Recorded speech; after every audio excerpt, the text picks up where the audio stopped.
Hi, and welcome. I'm recording this. It's my top tips about African safaris and the kinds of things that you should think about before you decide to book. African safaris are top of so many people's bucket lists, and they can be pretty costly. So it's really important that you know the ins and outs of what's available, the benefits and the disadvantages of different choices that you can make. So I hope this little video will help you with that.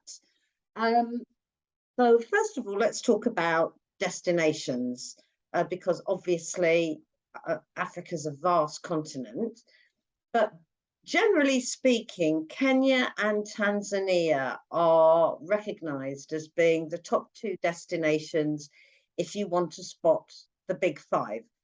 And when people talk about the big five, this is a term that goes back to big game hunting. The big five comprise elephants, lions, leopards, rhinos, and buffalo. So giraffes, cheetahs, hippos, they're not counted in the big five. But Kenya and Tanzania are really great places for a first-time safari. My first safari was in Tanzania, and I did a 3-park 9-day trip, and I spotted all of them multiple times actually. There's a wide range of accommodation and national parks to choose from in both countries. And then there's South Africa, which is probably the most developed safari destination. If you're going to South Africa, it's definitely worth thinking about staying on a private reserve here, because that way you'll get away from the crowds. I'd certainly recommend Namibia as another safari destination. I was there a few years ago, because what you get in Namibia is the most fantastic scenery. The sand dunes at Sossusvlei are well famous. You'll have seen photos of them, I'm sure. There's the scenery in Damaraland, which is beautiful. It's like being on another planet. And then, of course, there's the wildlife. And Namibia is one of the best places to spot rhinoceros. I absolutely loved it here. There's also Botswana that you might like to consider. There's lots of different scenery in this country, including the Okavango Delta, which is great. The only thing with Botswana is that the government has deliberately restricted the number of lodges that you'll find in Botswana. So it is one of the most expensive safari destinations. It's more exclusive. But yeah, definitely worth considering if the budget isn't an issue for you. Then further south, if you want to see primates, the big primates, if you want to see chimpanzees, if you want to see gorillas, and you're looking for more lush kind of scenery rather than the savannah, then you might consider Uganda and Rwanda. Prices are quite high here, but you know, if you want to see gorillas, that's where you're going to need to go to. And then finally, there's Zimbabwe and Zambia, where you can combine your safari with a stay at Vic Falls, which are phenomenal. I've visited the falls, and they really don't disappoint. Okay, so that's kind of destinations done with. The next thing you need to think about is where your camp or your lodge is located, because you're going to be getting up very early for your first game viewing of the day, because that's when viewing is at its best. That's when the animals are out. So it's really important to consider how far away your lodge is from the entrance to the national park, because you could be driving an extra hour each morning.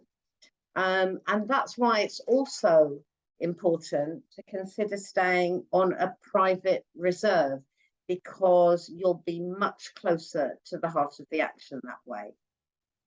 There's a huge range of different types of lodge or camp for your holiday, from deluxe lodges with every comfort, some even in treetops, through to mobile camps where the emphasis is on an authentic safari experience, and you can have the magic of waking to the sunrise in your tent. But of course, as you'd expect, the more luxurious the experience, the higher the price. So it's worth considering which amenities are non-negotiable and which are simply nice to have. Let's go on to best time of year now. Obviously, Africa is a huge continent and the climate's different in each country.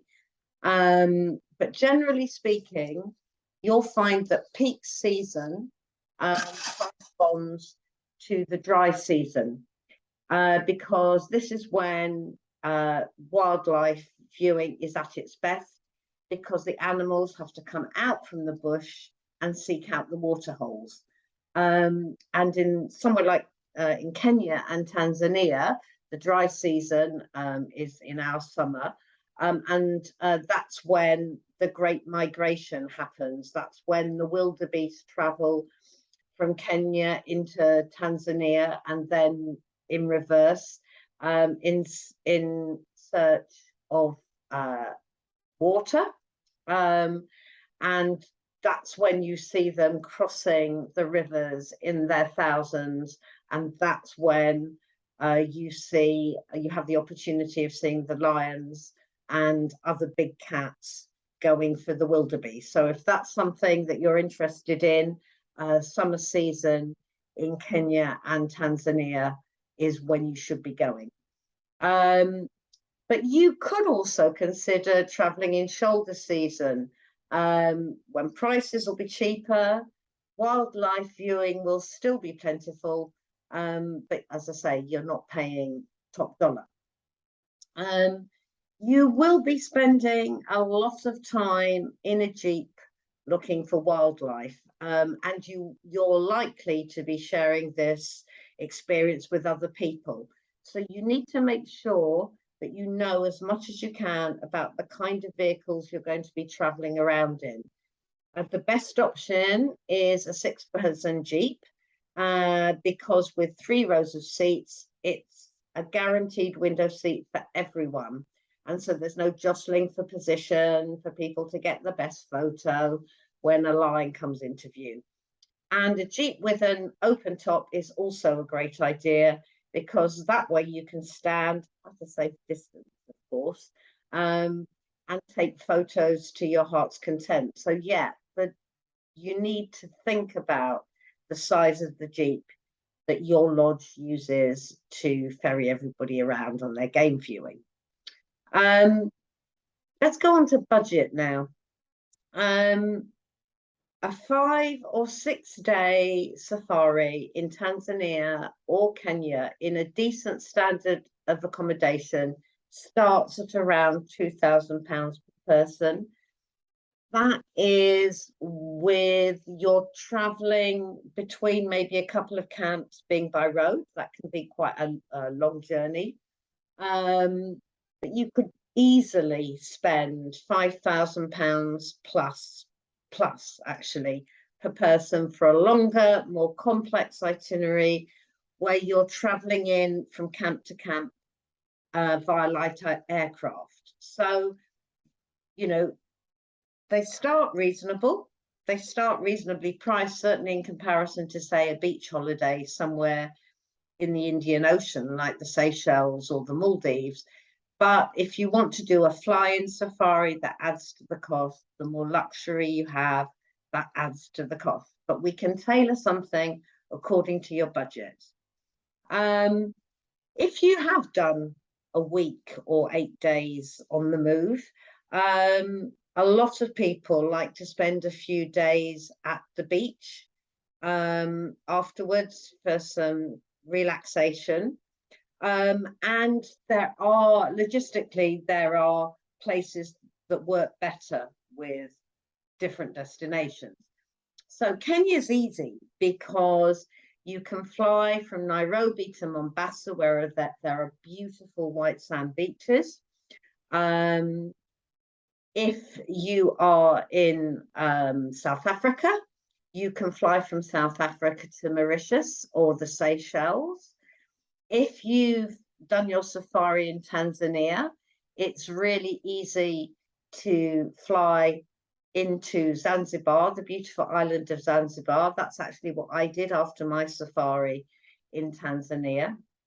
And if you've chosen Zambia, Zimbabwe, or Botswana, then ideally you would travel to Vic Falls and experience this fantastic destination. So that's it from me. I hope that's been useful. I've got loads of different suppliers who specialize in safari holidays, from largely escorted tours where you're moving around between camps as a group and then doing your game viewing in your jeeps, through to fly-in luxury tailor-made tours. So the trick for me is selecting the right supplier that fits what you're after and what your budget is. So please do get in touch and let me start planning this trip of a lifetime for you. I hope that's been useful.